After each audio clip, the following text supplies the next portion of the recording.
dinukilkan oleh Imam Al-Bukhari di dalam sahihnya, di dalam Kitabul Ahkam. Imam Bukhari punya kitab namanya Jami'us Sahih, yang lebih terkenal kitab Sahih. Di dalamnya ada kitab lagi namanya Kitabul Ahkam. Jadi dalam kitab Sahih Bukhari itu ada beberapa kitab-kitab di dalamnya. Ada Kitabul Ilmi, kitab tentang ilmu. Ada Kitabus Siyam, kitab tentang puasa. Ada Kitabul Wasaya, tentang wasiat. Ada Kitabul Bada'ul Wahyi, tentang. Dan di dalamnya ada beberapa bab lagi. Bab itu adalah As-Sam'u wa Ta'ah lil imami ma lam takun ma'siyat. Dalam bab itu berjudul As-Sam'u wa Ta'ah. As-Sam'u mendengar, wa Ta'ah mentaati. Lil imam bagi pemimpin, ma lam takun maksiyah, selama perintah itu tidak ada unsur maksiat. Jadi kepada imam wajib kita patuhi, wajib kita dengar, dan wajib kita mentaati, wajib kita mematuhi. Tapi ada di belakangnya Imam Bukhari mengatakan ma lam takun maksiyah, selama tidak ada maksiat. Jadi kalau sudah maksiat, jangankan imam, pemimpin, orang tua pun boleh tak kita kerjakan kalau suruhan orang tua itu maksiat. Jadi maksiat ini tolak ukurnya. Kalau selagi yang disuruhkan oleh pemimpin itu taat, kebaikan-kebaikan, tidak ada unsur dosa, maka kita sam'a wa ta'ah, wajib untuk kita taati dan kita dengar. Tapi kalau sudah ada di dalamnya maksiat, unsur maksiat, maka sam'u wa ta'ah tidaklah berlaku lagi. Maka Imam Bukhari mengatakan ma lam takun maksiyah, selama tidak ada perintah daripada imam pemimpin itu maksiat. Jadi kalau sudah pemimpin itu memerintahkan maksiat, tak wajib kita untuk mendengarkan. Pemimpin tak mewajibkan berjilbab, pemimpin tak mewajibkan, pemimpin menyuruh kita untuk melegalkan minuman keras, atau pemimpin mungkin untuk membuka judian besar-besaran, itu ada maksiat, maka tak perlu kita untuk taat kepada pemimpin tadi. Masuk ke hadis, apa kata Nabi sallallahu alaihi wasallam? Kata Imam Bukhari, haddatsana Musaddad, haddatsana Yahya ibni Sa'id an Ubaidillah, haddatsani Nafi' an Abdullah ibni Umar radhiyallahu anhum anna an-nabiy sallallahu alaihi wasallam qala. Apa kata Nabi sallallahu alaihi wasallam? As-sam'u wat ta'ah 'ala al-mar'il muslim fima ahabba wa kariha ma lam yu'mar bi ma'siyah. Fa idza umira bi ma'siyatin fala sam'a wala ta'ah. Kata Nabi sallallahu alaihi wasallam, as-sam'u mendengar, as-sam'u memperhatikan, wa ta'atu dan taat, 'alal mar'i muslim di atas mar'il muslim, seorang muslim, fima ahabba wa kariha ma lam yu'mar bi ma'siyah. Wajib kita mendengarkan, wajib kita mentaati seorang muslim fima ahab, selama perintah itu malam yu'mar bi maksiyah, selama tidak ada maksiat di dalamnya.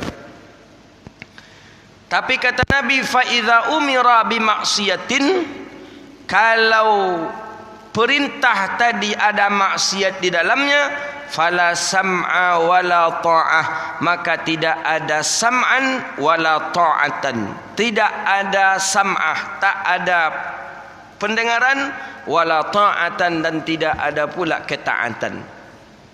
Hadis ini menunjukkan kepada kita bahawa perintah yang paling agung itu adalah perintah Allah. Perintah yang wajib untuk kita taati adalah perintah Allah. Perintah yang mesti sam'a wa ta'ah, yang tidak boleh kita tolak, adalah perintah Allah. Maka oleh karena itu Nabi menjadikan tolak ukur daripada sam'a wa ta'ah Perintah yang wajib untuk kita taati, perintah yang wajib untuk kita dengarkan adalah perintah yang tidak ada maksiat di dalamnya. Maka oleh karena itu, maksiat jelas definisi maksiat, kullu syai'in ma yuznib idza fa'ilih, segala sesuatu yang menimbulkan dosa disebabkan kita mengerjakannya, maka itu adalah maksiat. Kalau anda orang minta definisi maksiat lagi, apa itu maksiat Ustaz? Setiap sesuatu yang menimbulkan dosa, apabila kita melakukannya, maka itu adalah maksiat. Apapun itu, pokoknya menimbulkan dosa, maka itu adalah maksiat. Maksiat kebalikan daripada taat. Segala sesuatu yang menimbulkan pahala, maka itu adalah taat. Walaupun barang yang paling kecil, mana seperti membuang duri yang ada di jalan. Kita berjalan nampak duri, kita buang duri, itu bagian daripada ketaatan. Atau walaupun ala dal, menunjuki orang kepada kebaikan, atau menunjuki orang yang tersesat, atau memberitahu kepada orang yang tidak tahu, itu adalah bagian daripada ketaatan. Ada orang yang mencari alamat dah berputar tak tahu dia mana alamat yang dia tuju. Dia tanya ke kita, "Pak, ini di mana ni alamat ini, Pak?" "Oh, ini lurus saja. Nanti di simpang yang ketiga belok kanan, rumah pertama kedua, pas di rumah yang ketiga, itulah tempat lokasi yang anda tuju." Walaupun cuma sekedar itu saja, itu termasuk taat. Kenapa? Karena mendapatkan pahala disebabkan karena kita mengerjakannya. Maka oleh karena itu, definisi taat jelas, definisi maksiat jelas. Jadi tak perlu lagi harus untuk kita tanyakan apa itu maksiat. Pokoknya segala sesuatu yang menimbulkan dosa disebabkan karena kita melakukannya, maka itu adalah maksiat. Maka selagi perintah dari pemimpin itu tidak maksiat, maka kita wajib untuk mendengarkan dan mentaatinya. Tapi kalau perintah itu sudah masuk di dalam maknya maksiat, maka kita tidak wajiblah untuk mentaatinya, dan tak perlu wajib juga bagi kita untuk mendengarkannya. Ini perintah daripada baginda Rasulullah sallallahu alaihi wasallam. Kalau kita urut, perintah yang paling tinggi adalah perintah daripada Allah, perintah daripada baginda Rasulullah, dan setelah itu pemerintah daripada ibu bapa kita. Maka dalam ayat itu jelas susunannya, wa qadha rabbuka alla ta'budu illa iyyahu wa bil walidaini ihsana. Jelas setelah Allah barulah kepada ibu bapa. Maka kata Nabi SAW, jikalau seandainya dibolehkan menyembah sesuatu selain daripada Allah, maka manusia akan disuruh untuk menyembah kepada ibu bapaknya. Tapi tak boleh menyembah selain daripada Allah, tak boleh. Yang boleh disembah cuma Allah, maka tak boleh kita menyembah kepada ibu bapa kita. Ibu bapa kita pun kita wajib sam'an wa ta'ah, wajib mendengar, wajib mentaati, kalau perintahnya pun tidak ada maksiat di dalamnya. Bahkan di dalam hadis Nabi SAW dalam Bahjatul Nufus disebutkan, boleh kita membatalkan salat sunat kalau kita dipanggil oleh orang tua kita. Dipanggil oleh orang tua, boleh kita membatalkan salat sunat. Bayangkan, sedang bermuamalah dengan Allah, sedang bermujamalah dengan Allah, ternyata panggilan orang tua adalah panggilan yang mulia.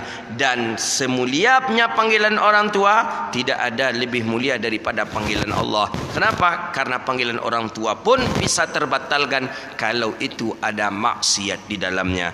Maka oleh karena itu, kita bermohon kepada Allah, mudah-mudahan Allah selalu memberi peluang kepada kita an-sam'a wa ta'ah, kepada ketaatan, mendengarkan arahan perintah daripada pimpinan, mendengarkan arahan dan perintah daripada orang tua kita, dan seluruhnya perintah itu bagian daripada ketaatan kita kepada Allah Subhanahu wa ta'ala. Subhanakallahumma wa bihamdika asyhadu an la ilaha illa anta astaghfiruka wa atubu ilaih.